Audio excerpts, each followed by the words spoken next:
పుణ్యాత్ములు ధన్యులన్న విషయం తెలుసుకుంటే మోక్షానికి ముఖ్యంగా శ్రద్ధ ఉండాలి, భక్తి ఉండాలి, ధ్యానము చేసుకునే అలవాటు ఉండాలి, యోగాభ్యాసాలు చేసుకునే అలవాటు ఉండాలి. ఇవన్నీ ఎవరిలో అయితే ఉంటాయో వాళ్ళకు ఈ అవిద్య బంధం నుంచి మోక్షం వస్తుంది అని మా పూర్వ శ్లోకంలో తెలుసుకున్నాము. ఇప్పుడు స్టార్టింగ్లో చిన్నగా ఏంది ముఖ్యంగా ఈ సంసారానికి కారణం ఏంటి, మళ్ళీ దానికి పరిష్కారం ఏంటని ఒక శ్లోకంలో ముఖ్యంగా చెప్పేస్తారు. ఇప్పుడు అజ్ఞానయోగాత్ పరమాత్మనస్తవ హ్యనాత్మబంధస్తతయేవ సంస్కృతి తయోర్వివేకోదితబోధవహ్నిః అజ్ఞానకార్యం ప్రదహేత్ సమూలం. అజ్ఞానయోగాత్ పరమాత్మనః తవ, నీకు అజ్ఞానము ద్వారానే ఈ అనాత్మ వస్తువుని ఈ శరీరంతో నువ్వు బంధం పెట్టుకున్నావు. ఎందుకంటే అజ్ఞానం, నువ్వు ఎవరు అనే విషయాన్ని నువ్వు మర్చిపోయావు. మనసు వీక్గా ఉన్నప్పుడు అలాంటి పరిస్థితులు వచ్చేస్తాయి. ఎవరికన్నా దయ్యాలు పట్టుకున్న మనుషులు కానీ ఎవరైనా ఉంటారు కదా, వాళ్ళు కూడా అంతే. వాళ్ళ మనసు చాలా వీక్ అయిపోయి ఉంటుంది. పూర్వజన్మలో చేసిన పాపకర్మల వల్ల అలాంటి బలహీనమైన మనస్తత్వం ఉంటుంది. అలా బలహీనమైన మనస్తత్వం ఉన్నప్పుడు ఇంకా బయట ఉన్న ప్రేతాత్మ కూడా లోపల వచ్చేసి ఆక్రమించేసి తాను కానీ. అందుకే అట్లా మనము బలహీనంగా ఉన్నప్పుడు ఇంకా ఒకసారి ఆ ప్రేతాత్మ వచ్చిన తర్వాత ఆ ప్రేతాత్మ లాగానే మాట్లాడుతూ ఉంటాడు జీవుడు. ప్రేతాత్మ ఏమి చేతులు కాదంత సూక్ష్మ శక్తి అది. అట్లా మనం బలహీనంగా ఉన్నప్పుడు మనం ఎవరు అన్న విషయము తెలుసుకోవడానికి ఆస్కారం ఉండదు. ఈ జీవభావము, ఈ జగత్ సత్యత్వ బుద్ధి కూడా మనకు భూతాలు ప్రేతాత్మ పట్టుకున్నట్టు పట్టుకునేసినాయి.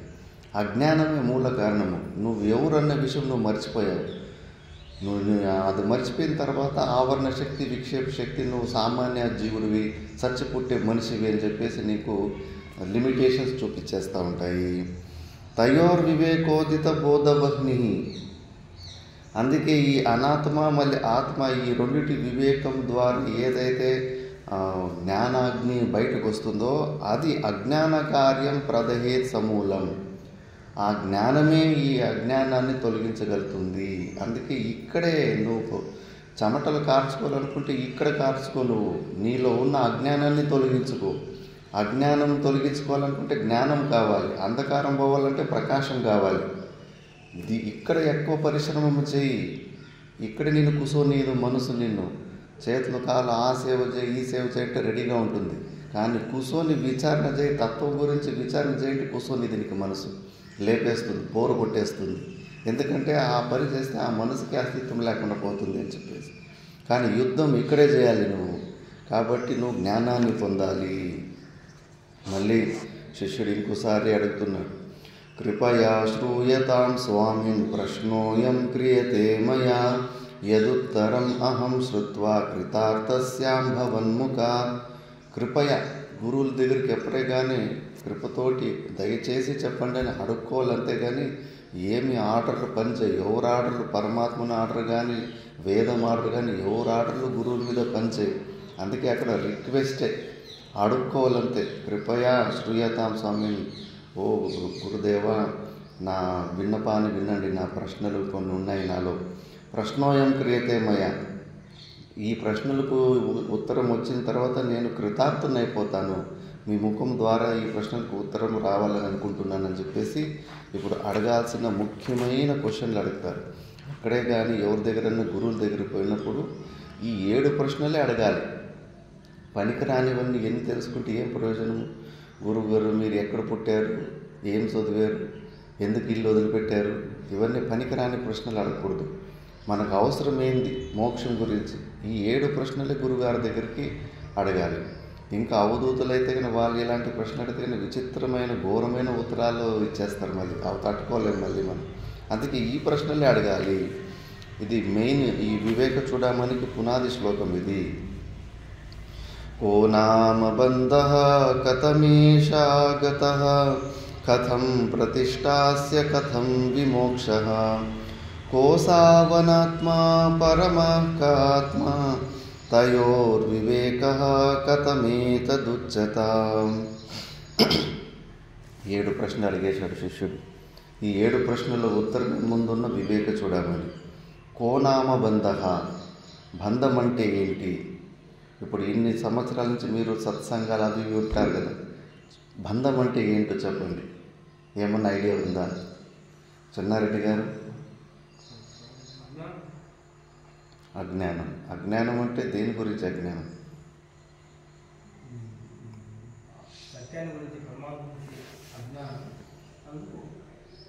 అది బంధం అంటే 2 వస్తువులు ఉండాలి.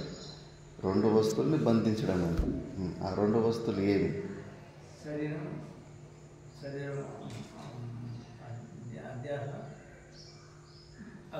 ఇప్పుడు ఆవుని గూటం కొట్టింటారు, గూటానికి బంధిస్తాం అంటే అక్కడ గూటం ఉంది, తాడు ఉంది.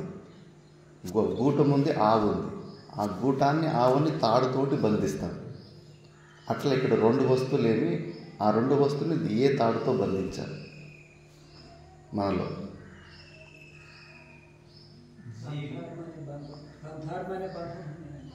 సంసారము బంధం అంటే ఎట్లా? సంసారాన్ని పరమాత్మతోటి ఎట్లా కట్టేశారు? ఏ తాడుతో కట్టేశారు?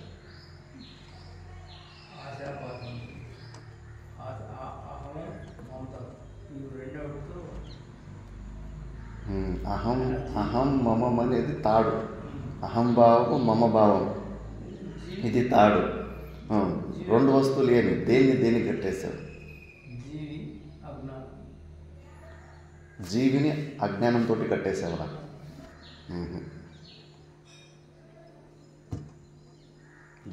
జీవికు అజ్ఞానానికి బంధమా? ఎవరికి బంధమా?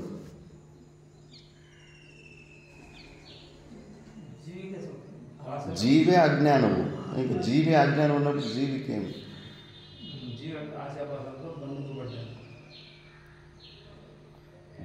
జీవి ఆల్రెడీ జీవి శబ్దం వచ్చిందంటే ఆల్రెడీ బంధనంలో ఉన్నాడు. బంధనం కాకముందు వాడి పేరేంటి? ఇప్పుడు ఆవు ఉంది. ఆవు కుల్లాగా తిరుగుతున్నప్పుడు అది బంధంలో లేదు. కట్టేసిన తర్వాత దాని బంధంలోకి వస్తుంది. అందుకే పరమాత్మ సచ్చిదానంద స్వరూపుడు. ఆవులాగా సచ్చిదానంద స్వరూపుడు మనలాగా మనం ఉంటుంది. అలాంటి సచ్చిదానంద స్వరూప పరమాత్మ స్థితిలో ఉన్న మనల్ని ఈ అహం మమ భావాలనే బంధనముతోటి జీవభావంలో, ఇక్కడ జీవభావమే ఆ కట్టి కింద ఆవును కొట్టేందుకు గూటం కొడతారు కదా, ఆ గూటం జీవభావం.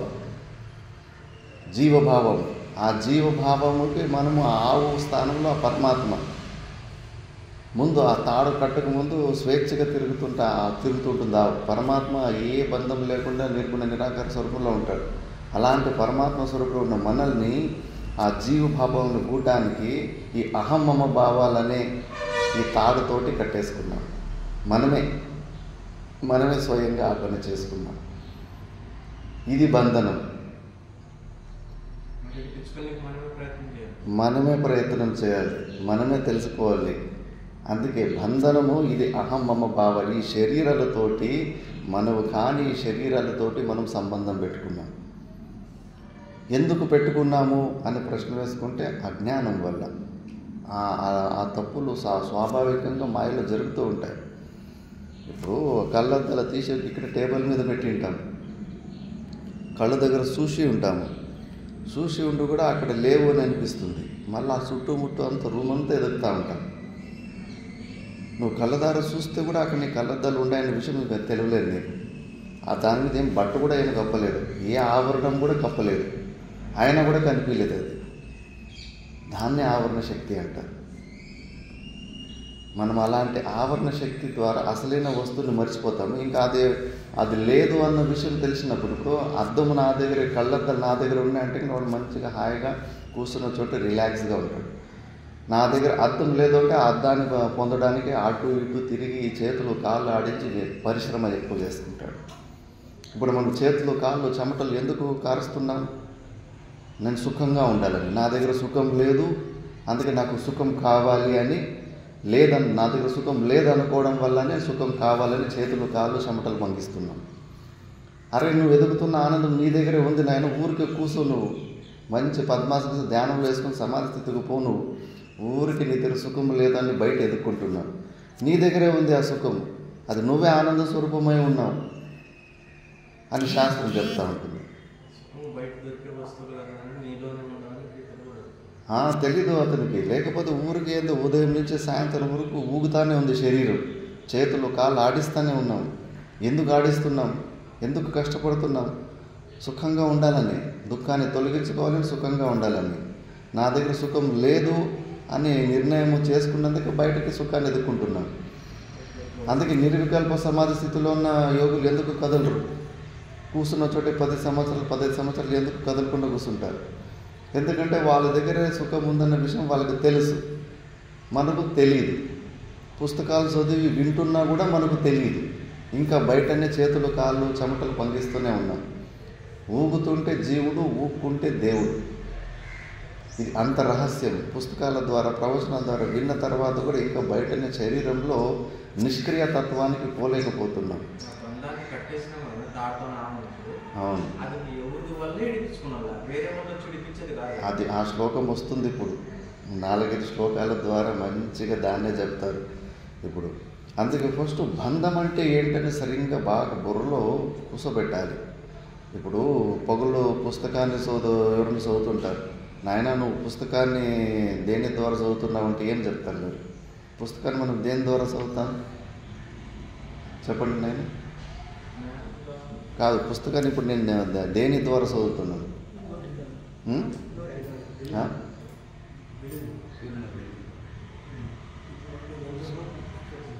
సూర్యుని వెలుగని ఇప్పుడు మీరు ప్రవచనాలు విన్నారు కాబట్టి చెప్పుదంతున్నారు.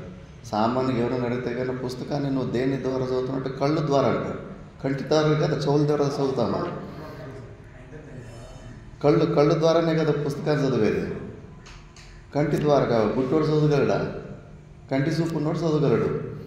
బయట ఎవరైనా సడన్గా నువ్వు పుస్తకాన్ని దేని ద్వారా చదవగలదంటేనే కళ్ళు ద్వారా చదువుతానంటాడు. కానీ సూర్యకిరణాల ద్వారా కూడా చదువుతున్నానన్న విషయం నువ్వు సూర్యకిరణాల గురించి మర్చిపోతాడు.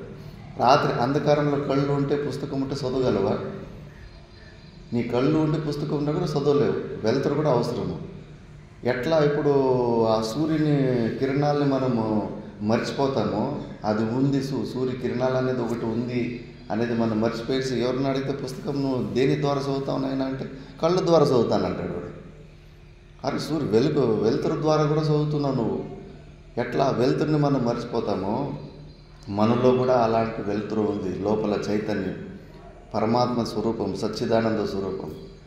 అటువైపు బుద్ధి తిప్పం మనము. బయటనే ఉంటుంది బుద్ధి. అప్పుడు జీవభావంలోనే పరిచిన జగత్ సత్యత్వ బుద్ధిలోనే ఉంటుంది. దానివైపు తిప్పితే కన్నా మళ్ళీ మాటలు రావు.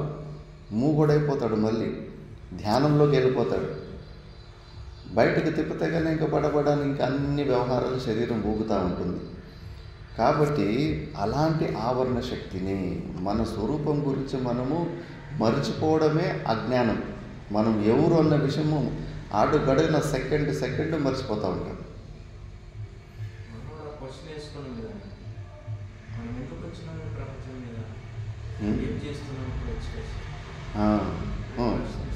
ఎందుకు వచ్చినాం ప్రపంచంలోకి?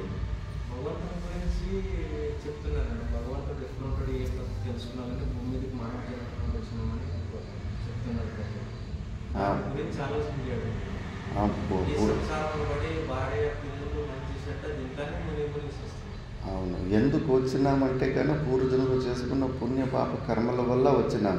మనిషి జన్మ ముఖ్యంగా. మనిషి జన్మకు ఎందుకు వచ్చామంటే కేవలము పరమాత్మ తెలుసుకుని మోక్షాన్ని పొందనీకి వచ్చినాము అని ఉత్తరం వస్తుంటుంది. అది ఎందుకు అవన్నీ మళ్ళీ వస్తున్నాయి. మరి ఎందుకు అంటే పూర్వజన్మలో చేసుకున్న పుణ్యం పాపకర్మలే, అవి కారణం. భూలోకానికి రావడానికి ముఖ్యమైన కారణము పూర్వజన్మలో చేసుకున్న పుణ్యం పాపం కర్మలు. ఇప్పుడు బంధం అంటే కొద్దిగా అర్థమైందా? ఏది బంధం అంటే?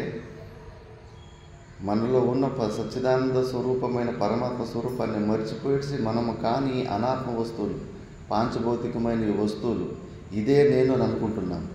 అది కూడా ఏమి పోనీ పర్మనెంట్గా ఈ శరీరమే నేను అని అనుకుంటామా? ఎక్కడ అనుకుంటాం? చచ్చిపోయిన తర్వాత శ్మశానంలో మట్టిలో పూడ్చేస్తారు. పూజ చేసిన తర్వాత ఆ శ్మశానంలో మళ్ళీ రోజు మా సమాధి మీద కూడా మలమూత్రాలు చేసి వస్తుంటారు, ఎవరు చూసుకోకుండా పోతే కానీ. అప్పుడు ఏమన్నా మనకేమైనా నొప్పి వేస్తుందా? పూర్వజనంలో కూడా ఎక్కడో పుట్టింటి, ఎక్కడో మన సమాధులు ఉంటాయి, దాని మీద ఏమేమి ఎవరెవరు తొక్కుతున్నాడు, ఏమేమి చేస్తున్నాడు మనకేమైనా తెలుస్తుందా? సంబంధమే లేదు, అది మట్టే. అది ఊరికే మధ్యలో కాసేపు ఆ పాంచభౌతికమైన మట్టిని శరీర రూపంలో వచ్చేసరికి నేను నేను నేను నాది నాది నాది అనుకుని ఊరికే సమయం వేస్ట్ చేసుకుంటూ ఉంటాం. అందుకే ఇప్పుడు ఆవుని మీ గూటానికి ఎట్లా కట్టేసినారని తాడు గంటేసిన విధానాన్ని బాగా తెలుసుకుంటే విప్పేది తెలుస్తుంది. అసలు గంట ఎట్లా వేసినాడనే విషయమే తెలియకుండా పోతే ఎట్లా ఇప్పుకుంటాడు? బంధనం అంటే ఏదో మంచిగా బుర్రలు ఎక్కించుకోవాలి. అవును, ఏది ఎవరు దేనితోటి బంధింపబడ్డారు? ఏ వస్తువుకి కట్టేసినామంటే రెండు వస్తువులు ఉండాలి. ఆ రెండు వస్తువులు ఏంటి? నాలో ఆ రెండు వస్తువులు ఏంటి? ఆ తాడేంటి? నాలో ఉన్న సచ్చిదానంద స్వరూపమే ఒక వస్తువు. ఆ గూటం జాగాలో ఈ జీవభావం, ఈ జీవభావంలో అహమమ భావాల అనే తాడుతోటి మనం కట్టబడ్డాము. పోనేది వాస్తవికమైన నిజమైన గంట అంటే కాదు, కాల్పనిక గంటు. ఆ బంధం కూడా వాస్తవం కాదు. ప్రాణుల్లో కూడా అది చూడొచ్చు మనం. ఒకసారి ఒకడు ఆవులు మేపేటోడు ఉంటాడు, మేపుతుంటే కన్నా రాత్రి పగలంతా మేపుకొని వచ్చి రాత్రిపూట తాడుతోటి కట్టేస్తాడంట. ఒక బర్రెకు తాడు లేదు ఆ రోజు, ఎక్కడ పోగొట్టుపోయింది తాడు. ఇంకా యజమాని దగ్గరికి వచ్చేసి, ఒక బర్రెని నేను కట్టేయలేకపోతున్నాను, తాడు లేదు, ఒకటి తక్కువ ఉంది అని. అరే, మన దగ్గర తాడు ఉందో లేదని బర్రెకేం తెలుసు? నువ్వు రోజు దాన్ని దగ్గర తీసుకుని దాని మెడలో ఇట్లా తాడు కట్టినట్లు కట్టి ఊరికే ఇట్లా ముందుకు లాక్కుంటా, కింద గూటానికి కట్టినట్లు నువ్వు నటించు చాలు. సరే అని చెప్పేసి అలాగే ముందుకు తీసుకెళ్ళి తాడుని ఇట్లా చేసి ఆ గొంతుకి గూటానికి కట్టేస్తాడు. సరే అని అది నిజంగానే నన్ను తాడుతోటి కట్టేసాను అది ఊహించుకుంటుంది. మొదలే పశువు, దానికి అంత వివేకం ఎక్కడ ఉంటుంది? మళ్ళీ దాని తర్వాత ఉదయము బయటకు తోలాలి కదా, అన్ని తాడులు ఇప్పేసి అన్ని ఆవులని బయటకు తెస్తున్నాడు. దీనికి అసలు తాడుతోటి కట్టేయలే కదా, ఊరికే కట్టినట్టు నటించాడు. దీనికి ఇప్పకుండానే తోలనీకి ప్రయత్నం చేశాడు. ఎంత కొడుతున్నా తోలుతున్నా కూడా అది బయటికి పోతలేదు. ఎందుకంటే అది మానసికంగా తాడుతోటి కట్టేసి పడినానని నమ్మేసింది అది. మళ్ళీ యజమాని దగ్గర పోయి ఇది ఎందుకో బయటకే పోతలేదు అంటాడు. అరే, నువ్వు తాడు ఇప్పంటే దాన్ని అసలు తాడుతోటి కట్టలేదు కదా, అరే నువ్వు కట్టినట్టు నటించావు కదా, అది కట్టేసినని అనుకుంటుంది. నువ్వు ఇప్పినట్టు ఇప్పుడు నటించు, అట్లా నటించు, మళ్ళీ అది వెళ్ళిపోతుంది అని.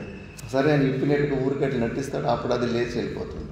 ఇది 100కి 100 సత్యం ఇది. కొన్ని ఎలుగుబంటిని జూలలో సర్కస్లో పెంచుంటారు కదా, వాటికి చిన్న జాగాలో వేసి కేజీలో బంధించుంటారు. అందులో అది చుట్టూ అంతరాన్ని తిరిగే అలవాటు ఎక్కువైపోతుంది. ఎక్కువ జాగాలో తిరగడానికి, ఇట్లా నెట్గా పోవడానికి, అట్లా పోవడానికి అలవాటు పెట్టి ఇంకా కేజీ లోపల చుట్టూ ఇట్లా తిరిగే అలవాటు ఎక్కువైపోతుంది. కొన్ని రోజుల తర్వాత దాన్ని తీసేసి అడవిలో వదిలిపెట్టేస్తే అక్కడ కూడా ఒక చెట్టు సుత్తులు ఇట్లా రౌండ్ తిరుక్కుంటూ ఉంటుంది. అడవిలో అది ఫ్రీగా ఉంది, ఎట్టైనా పోవచ్చు. కానీ అది ఎక్కువ అభ్యాసం చేసి చుట్టూ తిరగడము, బయట కుల్లా వదిలిపెట్టిన కూడా ఊరికే చుట్టూ తిరుగుతూ ఉంటుంది.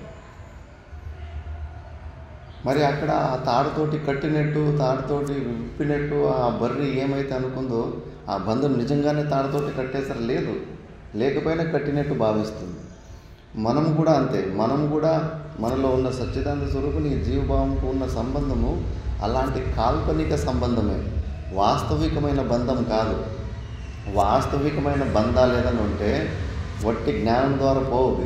ఇప్పుడు చేతులు ఎవరైనా తాడుతోటి మన చేతులు కట్టేసి ఉంటారు, నువ్వు తత్వమసి అని, కుల్జా సింసిమ్ అని ఏమన్నా కూడా అది ఆ తాడు తెగదు. దాన్ని పని చేయాలి, అప్పుడు కర్మలు చేయాలి. బంధం వాస్తవికంగా ఉంటే గానా ఎవరినన్నా పిలవాలా, ఈ కట్లు ఇప్పండి నాయన అని చెప్పాలా. ఆ వచ్చిన వ్యక్తి ఆ కట్లు చేతుల ద్వారా ఇప్పే క్రియ చేయాలి. నిజమైన బంధనం అయితే కానీ ఏదైనా క్రియలు చేయాల్సి వస్తుంటుంది. ఇది వాస్తవికమైన బంధం కాదు కాబట్టి, ఇది కల్పితమైన బంధం కాబట్టి కేవలము జ్ఞానము ద్వారానే పోతుంది ఇది. అందుకే రితే జ్ఞానం నా మోక్ష అని. ఊరికి చేతులు కాళ్ళు చెమటలు పంపించుకోవడంలో ఏమీ ప్రయోజనం ఉండదు. ఇందులో అంతఃకరణ శుద్ధి కోసం నువ్వు నిష్కామ కర్మయోగం భక్తి ఉపాసన చేసుకుంటా ఉండే, కానీ విచారము ద్వారానే పోతుంది ఇది. ఈ బంధనం కేవలం విచారం, తత్వ విచారం చేస్తూ ఉంటేనే పోతూ ఉంటుంది. అందుకే బంధనం గురించి మంచిగా బుర్రలో సెటిల్ చేసుకోవాలి. ఏది నిజంగానే బంధం, ఎవరు దేనితోటి బంధింపబడ్డారు అని విచారం చేస్తే అప్పుడు ఇది కల్పితమైన బంధం అని తెలుస్తుంది. కథమేష ఆగత, బంధం ఎలా వచ్చింది? ఎలా వచ్చిందంటే స్వరూపాన్ని మర్చిపోయావు నువ్వు ఎవరన్న విషయాన్ని మర్చిపోయావు. మర్చిపోయిన వెంబడే నీకు మళ్ళీ ఆవరణ శక్తి, విక్షేప శక్తి వస్తుంది. కళ్ళద్దాలు ముంగటే పెట్టుకున్నావు, లేదు అనే ఆ ఫీలింగ్ వచ్చింది. ఇక్కడ కళ్ళద్దాలు ఇక్కడ లేవు అని, లేవని వచ్చినందుకు ఇల్లంతా ఎదికినావు, ఊరికి చెమటలు పంగించుకున్నావు. కళ్ళద్దాలు నా దగ్గర ఉన్నాయంటే మంచిగా హాయిగా అక్కడే కూర్చున్నటువంటి నువ్వెవరన్న విషయాన్ని మర్చిపోయావు. అందుకే ఇది ఆవరణ శక్తి మూసేసింది దాన్ని. మళ్ళీ విక్షేప శక్తి నీ చేత ఉరికిచ్చేసింది, పనులు చేపించేస్తుంది విక్షేప శక్తి. దాని తర్వాత కథం ప్రతిష్టాస్య, ఇన్ని రోజులు ఈ బంధం ఎలా నిలబడింది, ఏ ఆధారం మీద నిలబడింది? అభ్యాసం, విపరీతమైన అభ్యాసం. నేను అల్పుణ్ణి, నేను జీవుణ్ణి, నేను మనుషుణ్ణి, అడుగడుగున అదే అభ్యాసాలు చేసుకుంటాను. గురువులు చెప్పినా వినము. నాయన అన్ని చోట్ల పరమాత్మను తప్పితే వేరేది ఏమీ లేదంటే కన్నా భేదబుద్ధి పోతుందా? వాడు చెట్టుడు, వీడు మంచోడు, వాడు నా మిత్రుడు, వీడు నా శత్రువు, ఎన్ని ప్రకారాల భేదాల్లోనే ఉంటాం, భేదబుద్ధుల్లోనే ఉంటాం. ఆ భేదబుద్ధుల్ని తొలగించుకొని నువ్వే సచ్చిదానంద స్వరూపుడు అని ఎంత చెప్పినా కూడా దాన్ని మనం పట్టించుకోము. అందుకే అది అనాత్మ అభ్యాసం ఎక్కువ రిపీట్ చేయడం వల్ల అది ఇంకా దృఢమైపోయింది. ఒక ఆశ్రమంలో శిష్యులు ఇద్దరు ఉంటారంటే, ఇద్దరు విపరీతంగా గొడవ కొట్టుకొని రక్తాలు వచ్చి కొట్టుకునేసి ఉంటారు. ఎందుకు ఇంత పెద్ద గొడవ చేసుకున్నారంటే, గురుగారు వీడు నన్ను గాడిద అన్నాడని. మరి నేను 30 సంవత్సరాల నుంచి నువ్వు బ్రహ్మవి, నువ్వు సచ్చిదానంద స్వరూపుడు అన్నాను, అది ఆ మాట నీకేమీ పని చేయలేదు. వీడు ఒక్కసారి గాడిదంటే నువ్వు నమ్మేస్తువురా అన్నాడు. మనం అట్లే ఉంటుంది మన విచారణ. ఊరికే వింటూ ఉంటాం, కానీ నువ్వు సచ్చిదానంద స్వరూపుడు ఎంత ఆనందపడాలి. యోగ సూత్రాలు చెప్తారు. ఈ అంతఃకరణ శుద్ధమున్న వ్యక్తికి నువ్వు సచ్చిదానంద స్వరూపుడు అనే ఈ మహావాక్యాలు వింటుంటే రోమటాలు నిలుచుకొని సమాధి స్థితికి వెళ్ళిపోతాడంట. రామకృష్ణ పరమహంసుల్ని ఆ పరమానంద అనుభవం ఎలా ఉంటుందని అడిగితే శిష్యులు వాళ్ళకి చెబుతూనే ఆ సమాధి స్థితికి వెళ్ళిపోయేవాడంట. మనకు ఎందుకు అట్లా పని చేస్తలేదంటే, మనకు ఇది కేవలం వింటున్నాం కానీ ఆచరణలో తీసుకురావాలనేది అలవాటే లేదు. ఏదో ఇటు వదిలేస్తూ ఉంటాం, సీరియస్గా తీసుకోవడం లేదు. ఎందుకంటే అంతఃకరణలో మలినత అట్లా ఉంది. ఎప్పుడు మనుషుల్లాగానే ఉండాలనుకుంటున్నాం, మనుషుల్లాగానే మాట్లాడాలనుకుంటున్నాం, మనుషుల్లాగానే అన్ని పనులు, భేదబుద్ధులు, వాడు వేరు, ఈడు వేరు, అది వేరు, ఇది వేరు అని భేదబుద్ధిలోనే జీవించాలనుకుంటూ ఉంటాం. లేదు, అందుకే అది ఇన్ని రోజులు గట్టిగా నిలబడిపోయింది. కథం విమోక్ష, మరి ఎట్లా ఈ బంధం నుంచి విమోక్షం ఏంటి అని చెప్పేసి ఈ ప్రశ్నలు రావాలి. సరే, సమస్య గురించి అయితే తెలుసుకున్నాం. సమస్యకి పరిష్కారం ఏంటి? పరిష్కారం ఒకటే, వేదాంత విచారణ చేసి నీ స్వరూపాన్ని యథార్థంగా మంచిగా తెలుసుకో. శ్రవణ మనన నిధిధ్యాసనాల ద్వారానే నువ్వు ఎవరు అన్న విషయం నువ్వు తెలుసుకో. మళ్ళీ కోసౌ అనాత్మ, ఈ అనాత్మ అంటే ఏంటి? ఆత్మ, మళ్ళీ పరమః ఆత్మ, ఈ ఆత్మ అంటే ఏంటి? తయోర్వివేక కథమేతదుచ్యతాం, ఈ రెండిటి వివేకం ఎట్లా చేయాలి? బియ్యంలో రాళ్ళు పడ్డాయంటే మంచిగా చూసి రాళ్ళని పక్కకి, బియ్యాన్ని పక్కకి వేరు చేయొచ్చు. ఈ ఒక్క శరీరంలో నాకేమో నీ ఒకటే వస్తువు అని నాకు అనిపిస్తూ ఉంటే, నాలో రెండు ఉన్నాయంటున్నారు మీరు, ఆత్మ ఉందంటున్నారు, అనాత్మ ఉందంటున్నారు. ఆ రెండింటిని వేరేలా చేయాలా? చాకులు తీసుకుని శరీరాన్ని కట్ చేసుకుంటే లోపల పరమాత్మ వేరు, అనాత్మ వేరు అయిపోతుందా? ఎట్లా మరి దీన్ని వేరు చేసేది ఎలా? ఆ వివేక జ్ఞానం ఎట్లా? ఈ ప్రశ్నలు, ఈ 7 ప్రశ్నలే శిష్యుడైన వాడు అడగాలి. మిగతా ప్రశ్నలు ఏమీ అడగకూడదు, అవన్నీ అనవసరం. ఆ మిగతా ప్రశ్నలు ఏ ప్రశ్నలు అడిగినా దానికి సమాధానం వస్తే మనకి ఏం ప్రయోజనం? మనకు సమస్య ఉన్నది ఈ 7 ప్రశ్నలకు సమాధానం తెలియకనే మనం బంధనంలో ఉన్నాం. ఈ 7 ప్రశ్నలకే ఉత్తరంగా ముందున్నదంతా వివేక చూడమని. ఎప్పుడు శిష్యుడు మొదలే అంతఃకరణ శుద్ధి ఉన్న శిష్యుడు మరి ఇంత మంచి ప్రశ్నలు అడిగేసరికి గురువు శిష్యుని పొగుడతాడు. ధన్యోసి కృతకృత్యోసి పావితం తే కులం త్వయా యద విద్యాబంధముక్త్యా బ్రహ్మీ భవితుమిచ్చసి. ధన్యోసి, నువ్వు ధన్యుడు నాయన. కృతకృత్యోసి, నువ్వు మోక్షానికి పొందడానికి అన్ని అర్హతలున్న వ్యక్తివి నువ్వు. పావితం తే కులత్వయ, నీ ద్వారా మీ కులమే ఉద్ధారమైపోతుంది.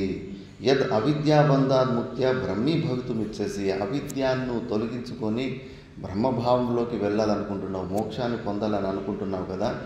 సరైన ప్రశ్నలు, అడగాల్సిన ప్రశ్నలు, ముఖ్యమైన ప్రశ్నలు అడిగినావు.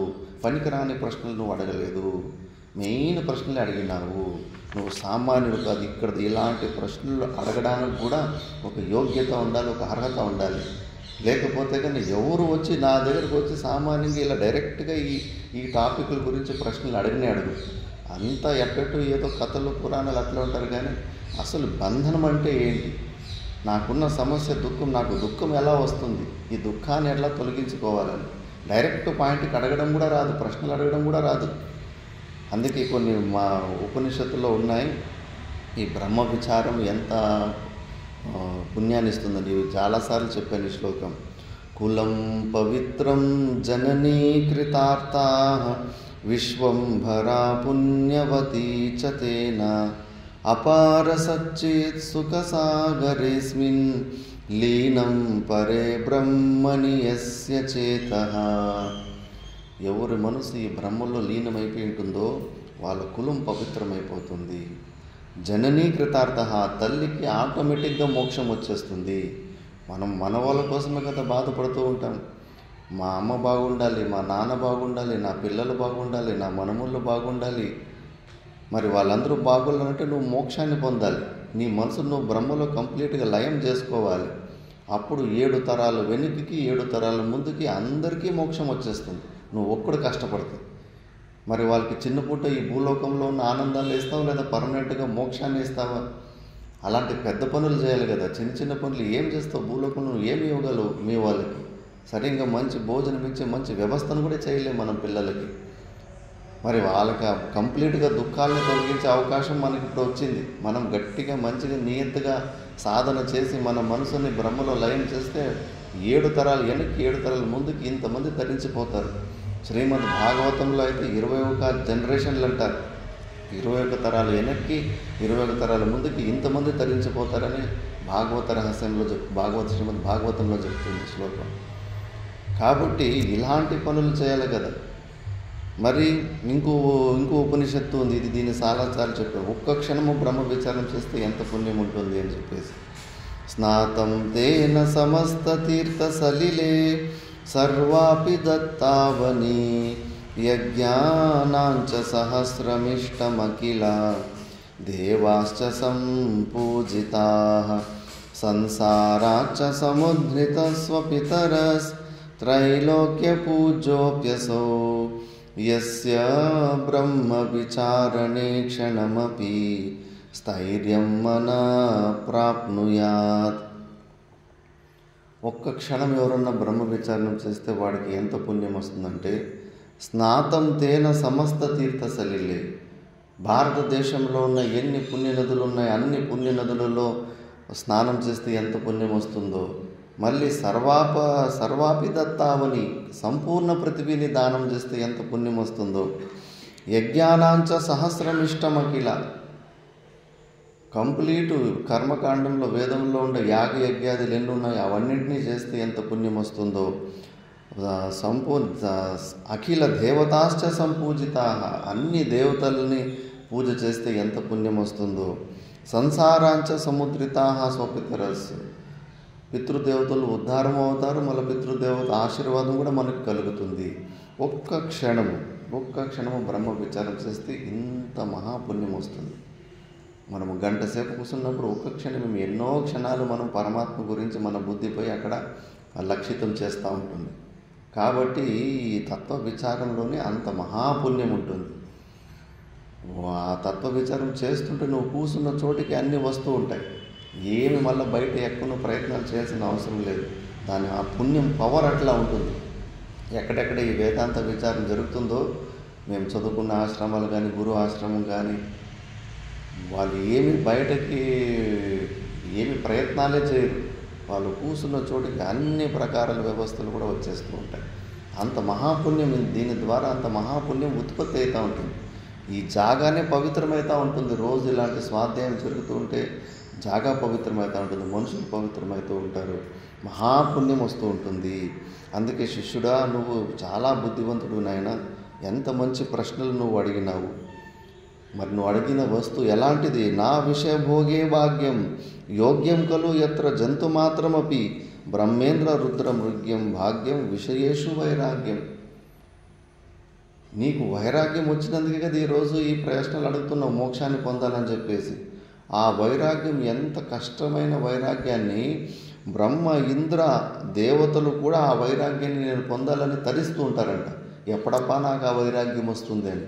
అలాంటి వైరాగ్యాన్ని నువ్వు పొంది సంసారం వద్దు, సంసారాన్ని దాటి నేను మోక్షాన్ని పొందాలని కోరికతోటి ఇంత మంచి ప్రశ్నలు అడుగుతున్నావు కదా, నువ్వు ఎంత విద్వానుడు రా నాయన అని చెప్పేసి గురు శిష్యుడి ప్రశ్నకు సంతుష్టపడి స్తుతిస్తున్నాడు. అంత అద్భుతమైన ప్రశ్న, నిజమైన అడగాల్సిన ప్రశ్నలు అడిగాడు. మళ్ళీ అందుకే ఇప్పుడు చెప్తున్నా, ऋणमोचनकर्तारः पितुः सन्ति सुतादयः బంధమోచనకర్తా తు స్వస్మాదన్యో న కశ్చన. రుణమోచనకర్తారః, తండ్రి ఎవరి దగ్గర అప్పులు తీసుకో ఉంటాడు అనుకో, తండ్రి అప్పులను కూడా అప్పు తీర్చకుండానే చనిపోతే గన కొడుకులు తీరుస్తారు. అట్లా ఏదన్నా బాకీలు ఉంటే గన అట్లా వేరే వాళ్ళు మనకు వచ్చి సహాయం చేయొచ్చు. పితుః సంతి సుతాదయః బంధమోచనకర్తాతు, బంధాన్ని తొలగించడానికి స్వస్మాత్ అన్యోన కశ్చన, ఎవడికి వాడు చేసుకోవాల్సిందే. మనకున్న అజ్ఞానం తొలగించడానికి మన పిల్లలు కానీ మన భార్య కానీ ఎవరు దానికి కుదరదు. ఎవడి అజ్ఞానాన్ని వాడు తొలగించుకోవాల్సింది. మిగతా పనులు కావాల్సింటే మన పని వేరేటోళ్ళు చేసిస్తారు, కానీ ఈ పని మాత్రం ఎవరికి వాళ్ళు తొలగించుకోవాల్సిందే. మస్తకన్యస్త భారాదేహే దుఃఖ్యమన్యేర్నివార్యతే క్షుదాధికృత దుఃఖంతో వినాశ్వేన నకేనచేత్. యుక్తుల ద్వారా అర్థం చేస్తున్నారు మన పని మనం ఎట్లా చేసుకోవాలని. నెత్తి మీద ఉన్న భారము, మస్తకన్యస్త భారది, నెత్తి మీద ఉన్న భారము, ఆ భారం వల్ల దుఃఖం వస్తూ ఉంటుంది. ఆ భారాన్ని తొలగించడానికి మన నెత్తి మీద ఉన్న భారాన్ని ఇంకోటి ఎవరన్నా మోస్తే కన్నా మనకి అదే ఆ నొప్పి పోతుంది. కానీ క్షుదాధికృత దుఃఖం, నీకు ఆకలి దప్పు ఉంటే కన్నా, మనకు ఆకలి దప్పు ఉంటే కానీ ఇంకోటి భోజనం చేస్తే కన్నా మనకు ఆకలి దప్పు తీరుతుందా? అది మనమే స్వయంగా తిని మన ఆకలి దప్పుని తీర్చుకోవాలి. అలాగే ఈ బంధాన్ని కూడా అంతే, ఎవరికి వాళ్ళు చేసుకోవాల్సిందే, మన పని ఇంకోరు చేసి లేరు. పథ్యమౌషధ సేవాచ క్రియతే ఏన రోగిణ ఆరోగ్య సిద్ధిర్దృష్టాస నాణ్యానుష్ఠిత కర్మన. రోగాలు వచ్చినప్పుడు ఎవరు మందులు వాడి, ఎవరు పథ్యము ద్వారా ఎవడు రోగం వాడు నయం చేసుకోవాలా. అయ్యో నీకు పట్టునొప్పి వచ్చిందని నేను మంత్రజపాలు చేసుకుంటే కానీ నీ పట్టునొప్పి పోదది. అనారోగ్యం ఉన్నప్పుడు వాడే మందులు తీసుకోవాలి. అయ్యో నీ బదులు నేను మందులు తీసుకునేకి అవుతుందా? కుదరదు. ఎవరికి వాడు చేసుకోవాల్సింది. అలాగే ఈ బంధాన్ని కూడా ఎవడికి వాడు తొలగించుకోవాల్సిందే. మిగతా వాళ్ళు మన బంధాన్ని తొలగించడానికి వీలు కాదు.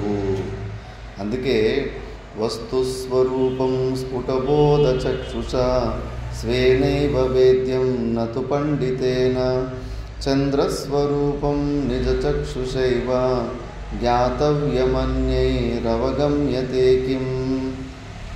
అందుకే మనలో ఉన్న ఆ పరమాత్మన స్వరూపం, ఏదైనా వస్తువు స్వరూపం చూడాలంటే స్ఫుటబోధ, బయట కూడా ఏదైనా వస్తువుని మనము కళ్ళారా చూసిన ద్వారానే ఆ వస్తువు గురించి మంచి జ్ఞానం ఉంటుంది. ఇప్పుడు మీరు బద్రీనాథ్ కేదార్నాథ్ చూసి ఉంటారు. నేను బద్రీనాథ్ కేదార్నాథ్ గురించి మంచిగా వర్ణిస్తాను. ఇట్లంతా ఉంటుంది, మంచి గంగా నది ఉంది, ఘాట్లు ఇట్లుంటాయి, సప్త సరోవరం ఉంటుంది, ఆ దేవి ఈ దేవి అన్నీ వర్ణిస్తాను. నేను చెబుతుంటే కన్నా మీ బుర్రలో కూడా కొన్ని పిక్చర్లు ఊహలో ఒక ఊహం వచ్చేస్తుంది.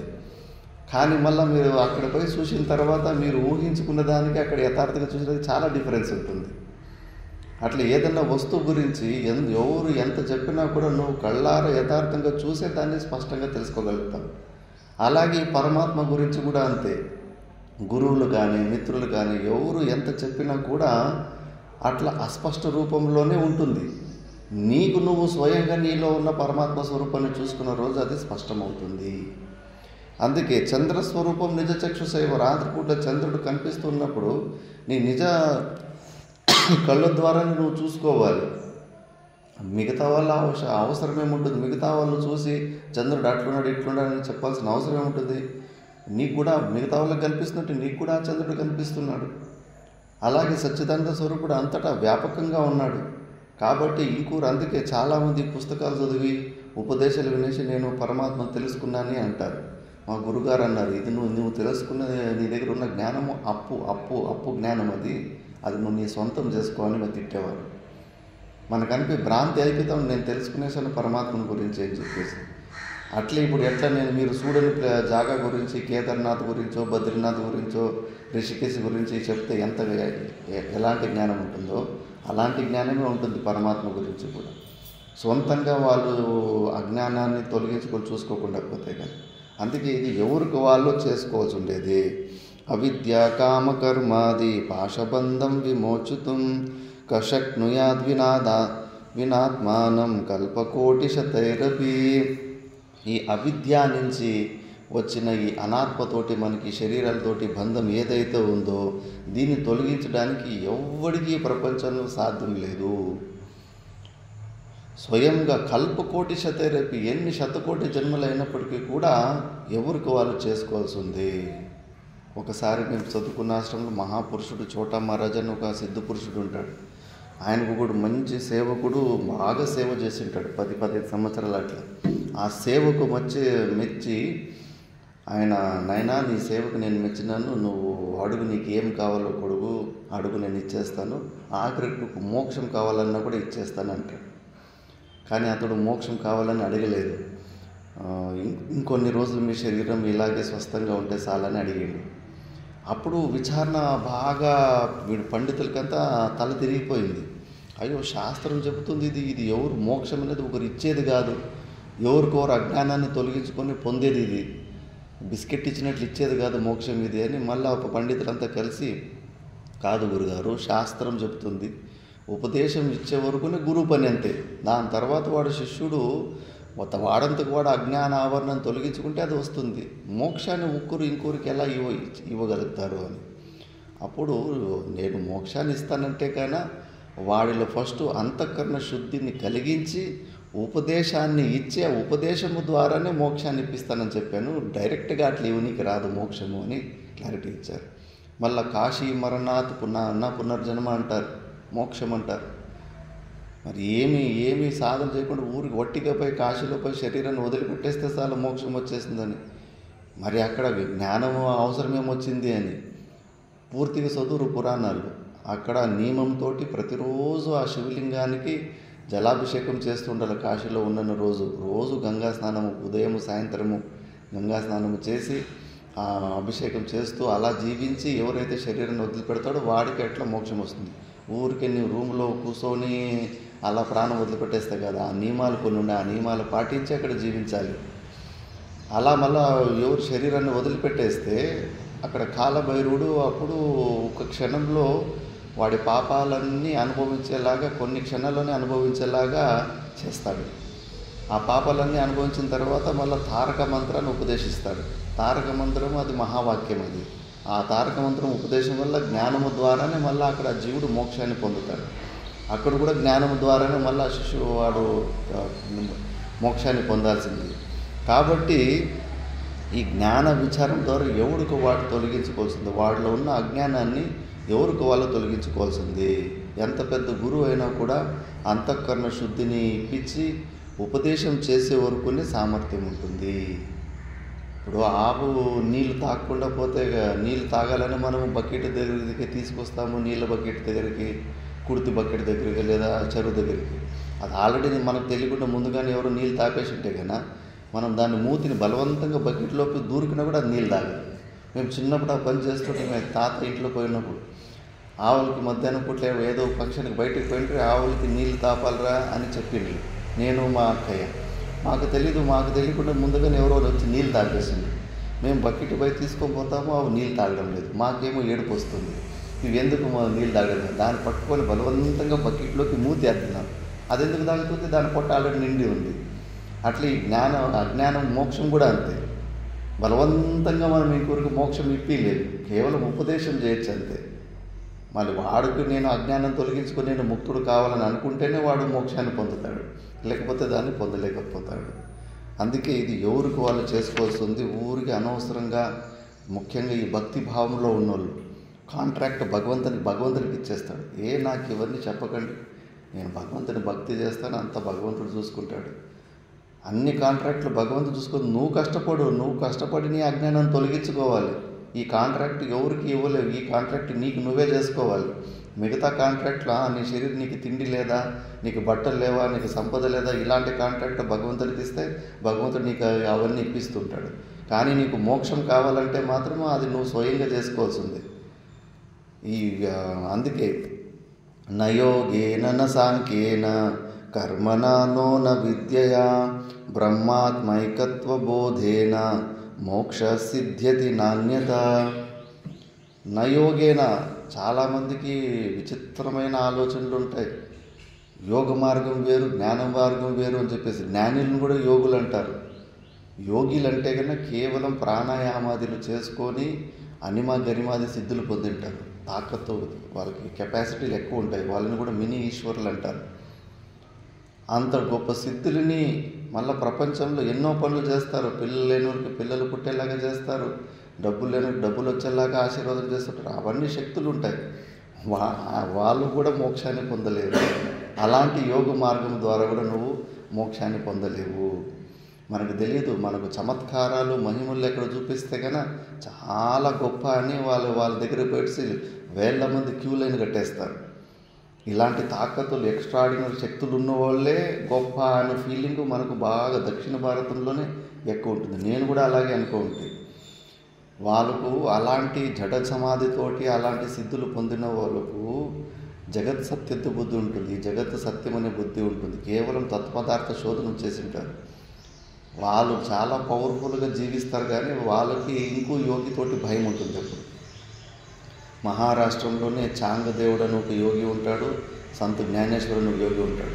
240 సంవత్సరాలు జీవించుంటాడు చాంగదేవుని. ఏం అనిమ గరిమాది సిద్ధులు ఎట్లుంటే కానీ ప్రతి ఒక్క జీవిని వశీకరణం చేసుకుంటూ ఉంటాడు. ఈ సంత్ జ్ఞానేశ్వరము జ్ఞాన మార్గంలో భగవద్గీత గురించి జ్ఞానేశ్వరి అని ఒక టీకాని రాసి నలుగురు అన్నాచెల్లుంటారు, నలుగురు జ్ఞానులు ఉంటారు, జీవన్ముక్త పురుషులు అంటారు. వీళ్ళు జ్ఞాన మార్గంలో నుంచి అలాంటి సిద్ధులు పొందింటారు. ఆ చాంగదేవుడు యోగ మార్గంలో ఉంటాడు. ఇంకా వాళ్ళ శిష్యులు వీళ్ళ శిష్యులు గొడవపడతారు, మా గురు గొప్ప మీ గురు గొప్ప అని. ఇంకా ఆయన చాంగదేవుడు వీళ్ళ శిష్యుల్ని బొమ్మలాగా చేసేస్తాడు కదలకుండా. ఈ బొమ్మలాగా చేస్తే ఈ సంత జ్ఞానేశ్వరు ఈయనేమో జ్ఞాన మార్గంలో నుంచి కూడా ఆ స్థితి పరమాత్మ స్థితికి చేరుకుంటారు. ఈయన దగ్గర అనిమ గరిమాది స్థితులు ఉంటాయి. మళ్ళీ ఆయన వాళ్ళ శిష్యుల్ని రక్షించుకుంటూ ఉంటాడు. ఇట్లా గొడవ బాగా జరిగేసరికి ఈరోజు తాడో పేడో తేల్చేసుకుంటానని చెప్పేసి చాంగదేవుడు పులిని వశీకరణ చేసుకొని పులి మీద కూర్చొని అడవిలో వస్తూ ఉంటే చెట్లు అడ్డం వస్తుంటాయి కదా, ఇట్లా అంటుంటే చెట్లు వేర్లతో పాటు పక్కకు పోయి మన సెంటర్లో రోడ్డు తయారవుతూ ఉంటుంది. అంత పెద్ద సిద్ధులు ఉంటాయి చాంగదేవునికి. ఈరోజు సంత జ్ఞానేశ్వరుని తాడో పేడో తేల్చేస్తానని. ఇంకా సంత జ్ఞానేశ్వరి ఈ మూర్ఖునికి ఇంకా జ్ఞానం రాలేదు, వీరికి జ్ఞాన చెప్పాలని చెప్పేసి పెద్ద బండరాయి ఉంటుంది. ఆ బండరాయి మీద నలుగురు అన్న చెల్లెళ్ళు వాళ్ళంతా కూర్చొని పైన ఆకాశ మార్గంలో వస్తాడు. ఇంక వస్తూ ఉన్నప్పుడు చాంగదేవుడు ఆ సీను చూసే బెదిరిపోతాడు. అయ్యో, నేను బతికిన జీవులని నేను వశీకరణ చేస్తాను, కానీ వీళ్ళేది ఇది బండరాయిని వశీకరణ చేసుకుని ఆకాశ మార్గంలో వస్తున్నారని చెప్పేసి అక్కడే ఓటమిని ఒప్పుకునేస్తాడు. అప్పుడు సంత జ్ఞానేశ్వరు తిట్టి, మూర్ఖుడా, నీకేమైనా బుద్ధి ఉందా? మంచి ఏకాగ్రత శక్తిని మొత్తము ఈ సిద్ధుల్లో పడేసి నువ్వు వేస్ట్ చేస్తున్నావు కదా సమయాన్ని, శక్తిని అని. స్వప్నంలో నువ్వు రాజు అయితే ఏమి, బిచ్చగాడైతే ఏమి, లేచిన తర్వాత అంతా ఒకటే. పోనీ నువ్వు యోగి అయ్యే, పోనీ భయాన్ని తొలగించుకోగలిగావా? సింహానికి ఏ ప్రాణి వల్ల కూడా భయం ఉండదు, కానీ ఎక్కువ భయపడేది అదే. 10 అడుగులు వేసి ఒకసారి వెనక్కి తిరిగి చూస్తూ ఉంటుంది సింహం. మరి నీకు సింహం ఏ ప్రాణితోటి భయం లేకపోతే ఎందుకు అన్నిసార్లు భయపడుతూ తిరిగి చూస్తూ ఉంటే ఇంకో సింహంతోటి భయం. ఈ యోగికు అంతే, మిగతా సామాన్య వ్యక్తులతోటి అస్సలు పట్టించుకోవడం ఏమి భయం ఉండదు. కానీ ఇంకో ఎవడన్నా బలమైన యోగి వచ్చినంటే వాడికి భయం, గుండె డబడబడబా అని కొట్టుకుంటూ ఉంటుంది. భయపడే కదా ఇప్పుడు సంత జ్ఞానేశ్వర్ దగ్గరికి యుద్ధానికి వచ్చింది వాడు. అలాంటి పిరికి పొందు జీవితం ఎందుకు మనకు?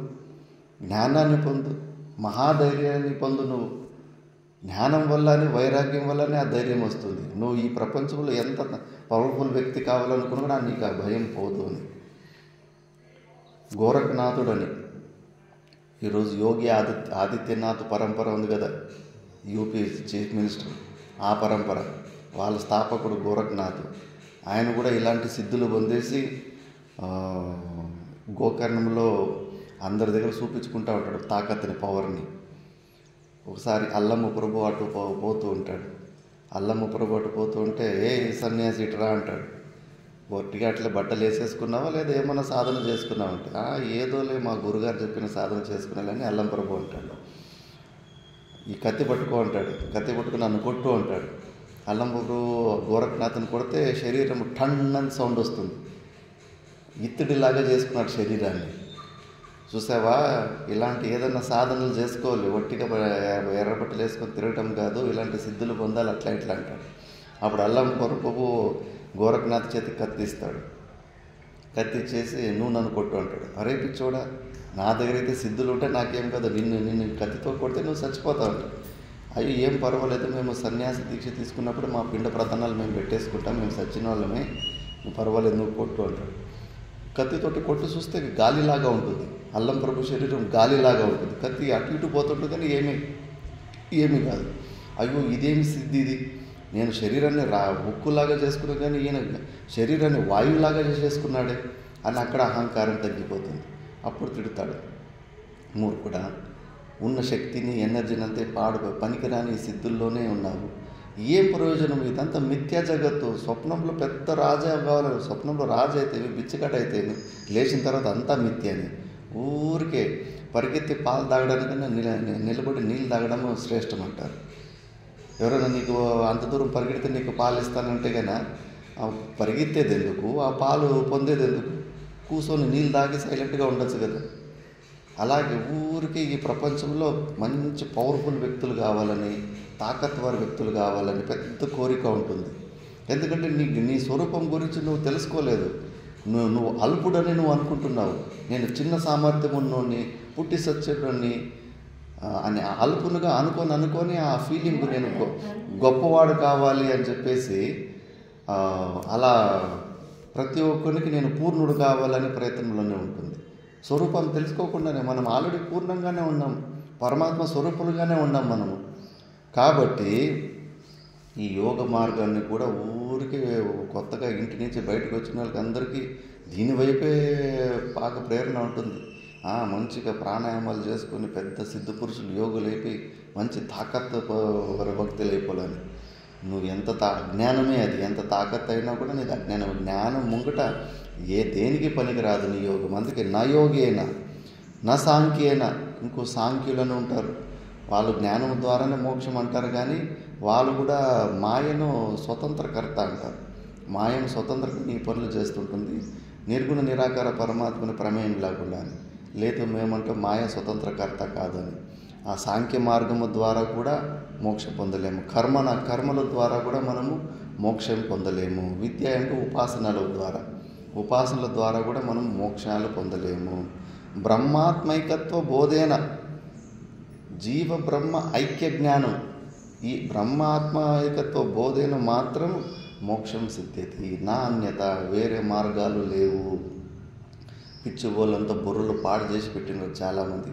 ప్రతి ఒక్కడు గురువు అనుకొని చెప్పేసి మాది భక్తి మార్గం, మాది కర్మ మార్గము, మాది సాంఖ్య మార్గం, ఏ మార్గాలు లేవు, ఉన్నది ఒకటే మార్గమే. నువ్వు మోక్షాన్ని పొందాలంటే జ్ఞానం దగ్గరికి రావాలి. అంతఃకరణ శుద్ధిని పొందడానికి అవి ఇవి అన్నీ చేసుకోగాని రితే జ్ఞానం నా మోక్ష. భ్రాంతిలో ఉంటే ఏమి కాదు. అసలు నీకు బంధం అంటే సరిగ్గా తెలియదు. ఆ బంధం గురించి సరిగ్గా తెలుసుకుంటే అది ఎట్లా దేని ద్వారా అది తొలగించుకుంటుందని నీకు తెలుస్తుంది. అది అందుకే చాలా స్పష్టంగా చెప్పేశారు. కాబట్టి దీన్ని విచారణ చేసేసి జ్ఞాన విచారం మీద ఎక్కువ శ్రద్ధను పెంచుకోవాలి. మిగతాది మనము నెక్స్ట్ క్లాస్లో చూద్దాం. ఓం పూర్ణమదః పూర్ణమిదం పూర్ణాత్ పూర్ణముదచ్యతే పూర్ణస్య పూర్ణమాదాయ పూర్ణమేవావశిష్యతే. ఓం శాంతి శాంతి శాంతి.